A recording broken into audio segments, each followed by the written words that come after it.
Hello everyone, welcome to commerce कक्षा। आज मैं आपसे इंटरेस्ट ऑन पार्टनर्स कैपिटल के बारे में बात करना चाहता हूँ। इंटरेस्ट ऑन पार्टनर्स कैपिटल, देखो इंटरेस्ट ऑन पार्टनर्स कैपिटल होता क्या है।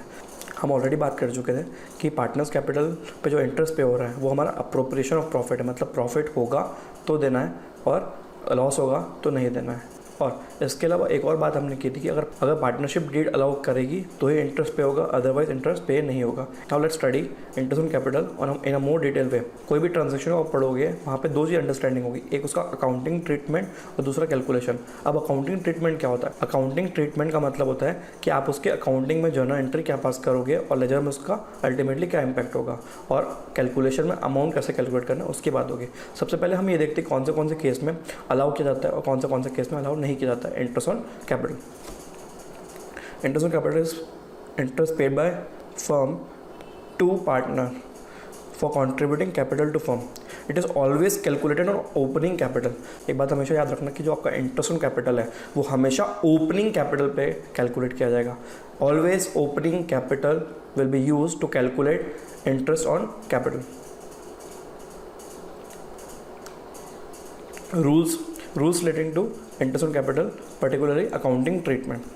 See, if there is no partnership deed or if there is a partnership deed but it does not say anything about interest on capital, देखो partnership deed थी नहीं, और अगर partnership deed थी तो वो इंटरेस्ट ऑन कैपिटल के बारे में साइलेंट थी, तो उस केस में अलाउ नहीं किया जाएगा। सेकंड केसेस, अगर पार्टनरशिप डीड है और इंटरेस्ट ऑन कैपिटल के बारे में बोलता है तो उसमें क्या क्या हो सकता है। देखो, अगर प्रॉफिट अप्रोप्रिएट अवेलेबल है, सपोज दोनों पार्टनर का मिला के इंटरेस्ट ऑन कैपिटल 10,000 है और प्रॉफिट 11,000 अवेलेबल है, तो कोई इशू नहीं, आप नॉर्मली बांट सकते हो, रिमेनिंग प्रॉफिट आप डिस्ट्रीब्यूट कर दोगे पार्टनर्स में। लेकिन अगर लॉस है तो लॉस के केस में अलाउ नहीं किया जाएगा। थर्ड केसेस, जहाँ पे आपका इंटरेस्ट ज़्यादा है और प्रॉफिट अवेलेबल इज लेस, जैसे कि अगर सपोज आपका जो इंटरेस्ट है दोनों पार्टनर का मिला के दैट वॉज 10,000 लेकिन प्रॉफिट अवेलेबल वॉज 5,000, तो या तो आप ये बोल सकते हो कि जो प्रॉफिट है उसको हम इंटरेस्ट के रेशियो में बांट दें, या तो फिर ये बोल सकते हो कि इंटरेस्ट को बांटेंगे to the extent profit is available. More relevant saying is कि प्रॉफिट को इंटरेस्ट के रेशियो में बांट दो। ये वही वाला केस है जो appropriations are more than available profit. उसमें क्या करते थे अपन, याद करना, हम प्रॉफिट को इन द रेशियो ऑफ अप्रोप्रिएशन बांटते थे। चलिए एक बार ये चार्ट देख लेते हैं। नो पार्टनरशिप डीड और partnership deed is there but no discussion of interest on capital, not allowed. Partnership deed was also available and interest on, देखो पार्टनरशिप डीड थी और उसमें इंटरेस्ट ऑन कैपिटल का डिस्कशन किया गया था, तब interest on capital is appropriation of profit allowed only if there is profit before interest is equal to और ग्रेटर देन इंटरेस्ट, तो नॉर्मल रेट पे आप दे दोगे जितना था। अगर नेट लॉस है, if there is a net loss in the year, तो फिर प्रोवाइड नहीं किया जाएगा। And profit before interest is less than interest, similar to appropriation is more than profit distributed in the ratio of interest on capital. अगर partnership deed में ऐसा लिखा हुआ है कि interest is a charge against profit, charge का क्या मतलब होता है कि अगर प्रॉफिट हो या ना हो फिर भी उसको पे करना पड़ेगा, then will pay in any case, हम उसको पे कर देंगे। Charge in P&L account whether profit और not, we will treat it as a normal outside expense. Let's understand the same with an example. A is to B 3:2. This is profit sharing ratio. Capital is 2 lakh and 1 lakh respectively. Pass journal entry for distribution of profit and loss in each of the following case. Partnership does not provide for interest on capital, profit is 20,000। देखो, जहाँ पे partnership deed ने मना कर दिया है वहाँ पे आप कोई भी इंटरेस्ट नहीं बांटोगे, डायरेक्टली प्रॉफिट ट्रांसफर होगा P&L अप्रोप्रिएशन अकाउंट में और उसके बाद प्रॉफिट शेयरिंग रेशियो में डिस्ट्रीब्यूट कर दिया जाएगा। Let's see is journal entries. First P&L account को डेबिट करेंगे to P&L appropriation account to transfer the profit being profit transferred. Profit is 20,000.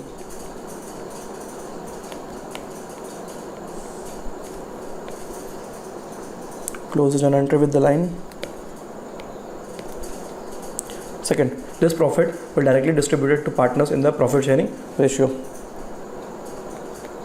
P&L appropriation account debit to A's capital to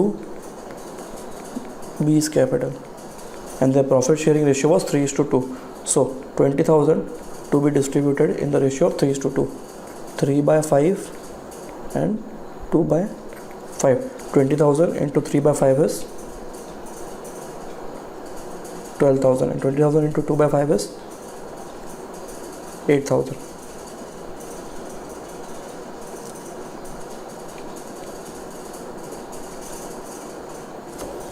Being profit distributed. This case is over. Now let's move on to next case. Case 2. Partnership deed provides for interest on capital at 6% per annum, but there was a loss of 15,000 in this case. Partnership deed provides for interest on capital at 6% per annum and loss of 50,000. See, we already discussed that in the case of loss, there will be no distribution of interest on capital. जब भी आपको firm में loss होगा तो interest on capital देने की liability नहीं आती है, तो कोई इंटरेस्ट ऑन कैपिटल चार्ज नहीं किया जाएगा. डायरेक्टली हम लॉस को ट्रांसफ़र करेंगे पार्टनर्स कैपिटल अकाउंट में. First entry will be transfer of profit from PL account to PNL appropriation account. जब भी लॉस होता है आप क्या करते हो, लॉस के केस में पीएनएल अप्रोप्रिएशन अकाउंट डेबिट होता है.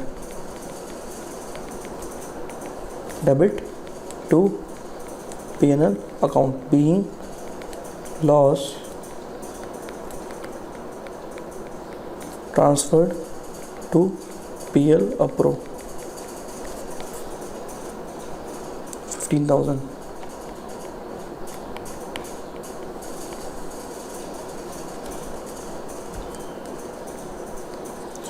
Next entry, transfer of loss to partners capital. A's capital account, B's capital account, both debit to P&L appropriation account, being loss transferred to partners capital account. 3/5, 2/5.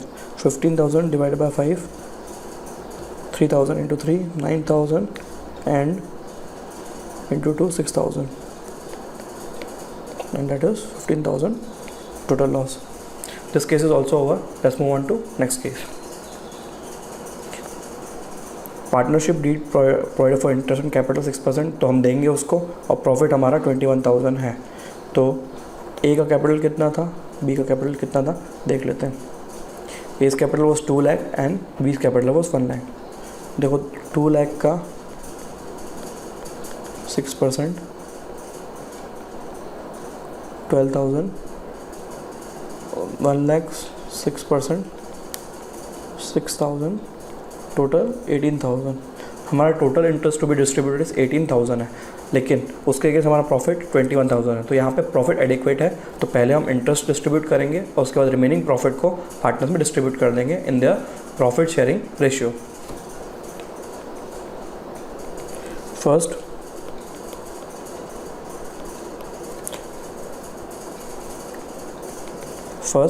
Transfer of profit from P&L account to P&L appropriation account. Account debit to P&L appropriation account, being profit transferred to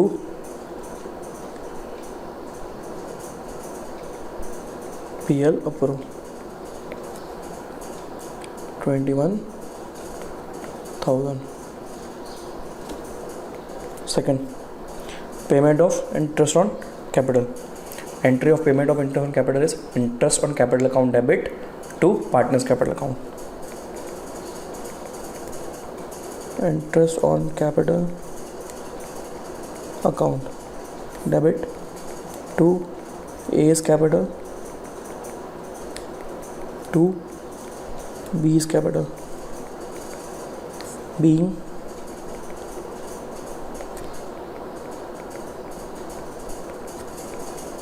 interest paid to partners.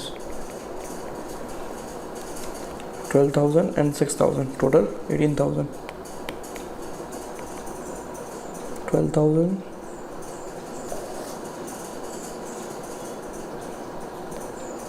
6,000. Now let's transfer this interest on capital account to P&L appropriation account as an expense. P&L appropriation account, debit to interest on capital 18,000. This will reduce our profit to being IOC transferred. Next is transfer of remaining profit to partners in their profit sharing ratio. Remaining profit is, देखो सबसे पहले profit है 21,000, उसके बाद हमने interest distribute कर दिया 18,000 का, तो रिमेनिंग प्रॉफिट कितना बचेगा 3,000. Profit is equal to 21,000 minus this 18,000.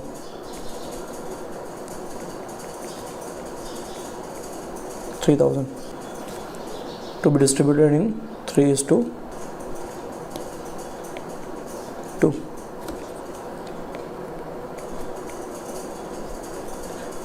P&L appropriation account, debit to A's capital to B's capital, 3/5, 2/5. Profit is 3,000 divided by 5 is 600. 600 into 3,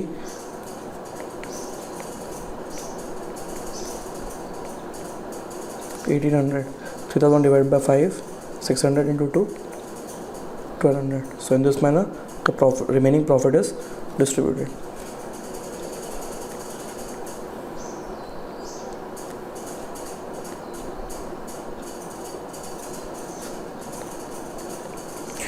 Let's move on to case number 4. Partnership deed, interest on capital 6% per annum as a charge. When it is given it as a charge, then it is to be given even in case of loss and where P&L account. So partnership deed, interest on capital 6% per annum as a charge, and profit is 20,000. So first we'll provide interest on capital in profit and loss account and then transfer it to P&L appropriation account. देखो जब charge बोलता है ना, तो आपको जो भी expense है वो प्रॉफिट एंड लॉस अकाउंट में चार्ज करना है, ना कि P&L appropriation account. First entry, interest on capital account, debit to A's capital to B's capital.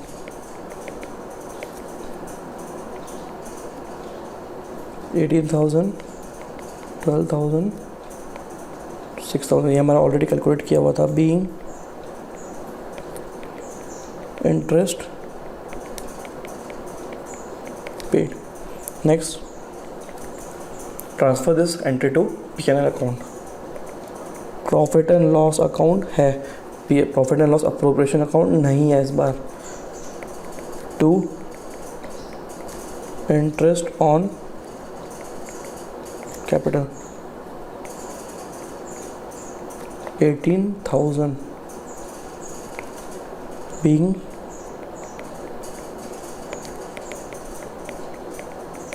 transferred. Third entry.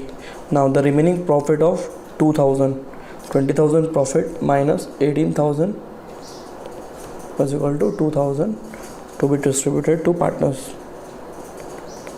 P&L account to P&L appropriation account being transferred. 2,000, 2,000. Next, fourth, distribution of profit. Profit and loss appropriation account to A's capital to B's capital. Again 3/5 and 2/5. 2000 divided by 5, 400 into 3, 1200, and 400 into 2, 800, being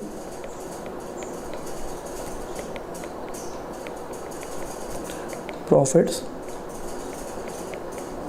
transferred. Now let's move to next case where the profit is less.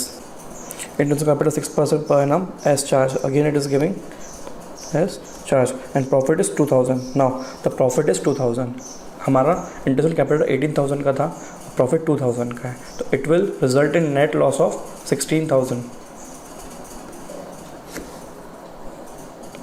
First entry again interest on capital to A's capital to B's capital, being interest charged 18,000, 12 and 6,000. Second entry, transfer to P&L account, profit and loss account, debit to interest on capital,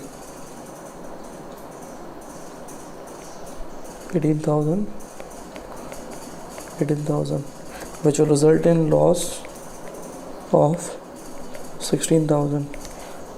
Third entry, transfer of loss, P&L appropriation account, debit to P&L account, 16,000.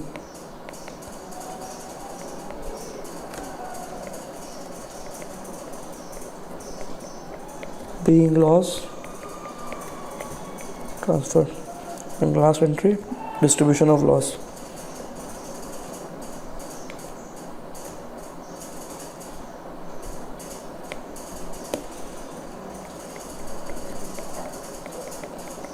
A's capital account, debit, B's capital account, debit to P&L appropriation account, losses 16,000 divided in 3/5 and 2/5. 16,000 divided by 5.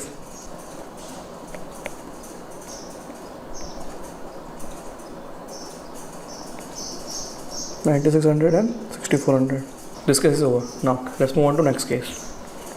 Partnership deed provided for interest on capital 6% per annum as a charge and profit is 18,000.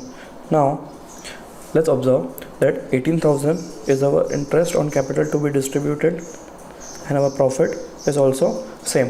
इस case में पहले हम interest बांट देंगे, उसके बाद कोई profit बचेगा नहीं, तो प्रॉफिट की कोई एंट्रीज अलग से नहीं होने वाली.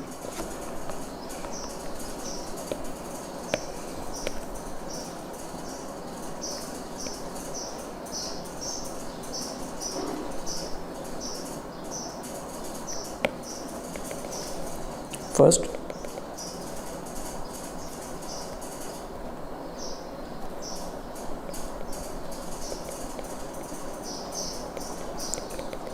interest on capital debit to A's capital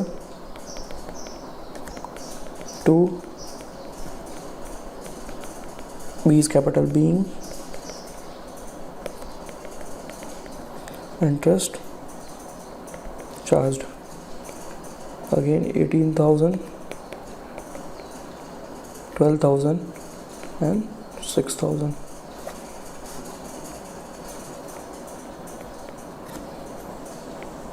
Second entry, transfer of this interest on capital to P&L account, debit to interest on capital 18,000 and 18,000. Now there is no profit remaining, so will not distribute any profit and consequently there will be no entry. All the cases of accounting are over now. Now let's move on to one important discussion regarding calculation of interest on capital. एक important discussion बाकी है. देखिए एक बात समझिएगा, interest का मतलब क्या होता है. इंटरेस्ट का मतलब होता है कि आपने किसी को पैसा दिया है या किसी और ने आपका पैसा होल्ड किया है या लोन में लिया है या किसी भी तरीके से रखा है, तो उसके ऊपर जो पैसा पे किया जाता है एट स्पेसिफाइड रेट, लेकिन वो एक स्पेसिफाइड टाइम के लिए पे किया जाता है. तो इंटरेस्ट का कैलकुलेशन हमेशा डिपेंड करता है एक स्पेसिफाइड टाइम के ऊपर. Time period is very important factor in calculating interest on capital. मतलब क्या कि आपको इंटरेस्ट उसी पीरियड का कैलकुलेट करना है जितने पीरियड आपके पास पैसा था. Interest is money paid for taking, borrowing or holding money for certain time at certain specified rate. Time is a factor to be considered while calculation. Let's understand this with an example. Suppose आपने अपने friend को 1 लाख का loan दिया है. After 2 months he returns 20,000. तो देखो actually में loan 2 महीने तक 1 लाख का था और 2 महीने के बाद आपका लोन कितने का हो गया, 80,000 का. तो 2 महीने तक 1 लाख के ऊपर इंटरेस्ट पे होना चाहिए और 2 महीने के बाद 80,000 के ऊपर इंटरेस्ट पे होना चाहिए. That will be called effective loan after 2 months. इस कॉन्सेप्ट को एक एग्जाम्पल के थ्रू समझते हैं. Suppose on 1 April 2019 capital was 5 lakh. On 1 October 2019 additional capital of 2 lakh rupees was introduce. तो यहाँ पर हमारा कैपिटल कितना हो जाएगा, 7 lakh. On 1 January 2020 he withdrew capital of 1 lakh rupees. तो यहाँ पे इफेक्टिव कैपिटल कितना हुआ हमारा, 1 जनवरी के बाद हमारा इफेक्टिव कैपिटल था 7 minus 1, 6 लाख रुपीज़. इस प्रॉब्लम को सॉल्व करने के 2 तरीके होते हैं. चलिए देखते कैसे करते हैं. फर्स्ट देखो, ऑन 1 April आपका कैपिटल जो था 5 लाख था. वो 5 लाख कितने महीने तक वैलिड रहा, 1 October तक. क्यों, क्योंकि 1 October को एडिशनल कैपिटल इंट्रोड्यूस हो गया और आपका कैपिटल हो गया 7 लाख. तो 5 लाख कितने दिन के लिए था, अप्रैल से लेके सितंबर तक, दैट इज़ 6 months. उसके बाद 7 लाख कितने दिन तक रहा, अक्टूबर, नवंबर, दिसंबर, 3 months. और उसके बाद आपका 6 लाख कैपिटल चला है जनवरी, फरवरी, मार्च, 3 months. तो एक बात समझिएगा, सबसे पहले 5 लाख कैपिटल के ऊपर आपको इंटरेस्ट देना है 6 months का इंटू 10/100. सेकेंड, आपका कैपिटल 7 लाख हो गया था कितने महीने के लिए, 3 महीने के लिए, 3/12 इंटू 10/100. थर्ड, आपका कैपिटल 6 लाख हो गया था लास्ट के 3 महीनों के लिए इंटू 10/100. इन तीनों का कैलकुलेशन करके टोटल कर देते हैं. 25,000, 17,500 और 15,000, 57,500 आपका इंटरेस्ट ऑन कैपिटल आता है. इसको हम एक और तरीके से कर सकते हैं जहाँ पे हम इंडिविजुअली जितना ट्रांजैक्शन हो उसको लेंगे. देखिए ये 5 लाख को लेंगे, 2 लाख को लेंगे और 1 लाख को लेंगे. सबसे पहले हमारा 5 लाख रुपीज़ बिजनेस में कितने दिन के लिए था, पूरे 12 महीने के लिए. तो फुल इंटरेस्ट पे करेंगे इसको. 5 लाख इंटू 10%, 50,000. नेक्स्ट 2 लाख आया बिजनेस में इंटू 10%. कब आया ये, अक्टूबर को. तो 6 month का इंटरेस्ट देंगे. 10,000 माइनस ड्राइंग्स का इंटरेस्ट. ड्राइंग्स कितनी है, 1 लाख इंटू 10% इंटू कितने दिन के लिए, 3/12 माइनस 2,500, 57,500. एक बात ऑब्जर्व करिएगा, दोनों केस में आपका आंसर सेम रहेगा. Next concept is calculation of opening capital. देखो हमने अभी बात की थी कि हमेशा इंटरेस्ट ऑन कैपिटल आप ओपनिंग कैपिटल पे कैलकुलेट करने वाले हो। लेकिन अगर आपको क्वेश्चन में ओपनिंग कैपिटल ना दिया हो तो आप क्या करोगे? तो उसके लिए हमें एक्स्ट्रा इन्फॉर्मेशन दी होगी, मिसिंग इन्फॉर्मेशन, जैसे हम सिंगल एंट्री सिस्टम में करते हैं क्लास 11 में। तो हमको ओपनिंग कैपिटल फाइंड आउट करना पड़ेगा। सपोज आपको क्लोजिंग कैपिटल दिया रहेगा, आपके पास ड्राइंग्स है, आपके पास सैलरी है, आपके पास इंटरेस्ट कैपिटल है, तो इन सारी चीज़ों का आप कैपिटल अकाउंट में डाल के बैलेंसिंग फिगर के थ्रू ओपनिंग कैपिटल निकाल सकते हो। देखिए अब एक प्रॉब्लम है क्या कि हमारा जो कैपिटल है वो दो तरीके से बनता है, एक fixed capital, second is fluctuating capital. तो दोनों का अकाउंट अलग अलग टाइप से बनता है, तो देखते हैं कैसे बनना चाहिए। Interest is always calculated on opening capital, opening capital is missing, it is required to be calculated with other information.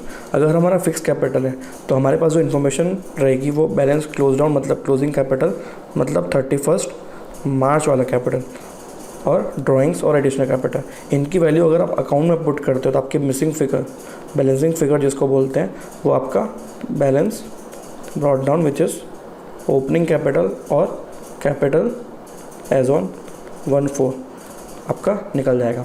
इसी को अगर आप अकाउंट स्टेटमेंट के फॉर्म में करना चाहते हो तो आप क्या करोगे? क्लोजिंग कैपिटल लोगे plus drawings minus additional capital. देखिए स्टेटमेंट में closing capital plus drawings minus additional capital, तो आपका ओपनिंग कैपिटल आ जाएगा। Similarly if the case of fluctuating capital, fluctuating capital में क्या होता था, आप कैपिटल अकाउंट के अंदर दूसरे ट्रांजैक्शन भी करते थे, इससे कि आपका कैपिटल चेंज हो चुका है। सपोज यहाँ पे अगर आपके पास ओपनिंग कैपिटल मिसिंग है तो आप बाकी इन्फॉर्मेशन यहाँ पे डालिए, जैसे आप नॉर्मल अकाउंट प्रिपेयर करते हो उनकी जगह पे, तो आपका opening capital as a balancing figure आ जाएगा।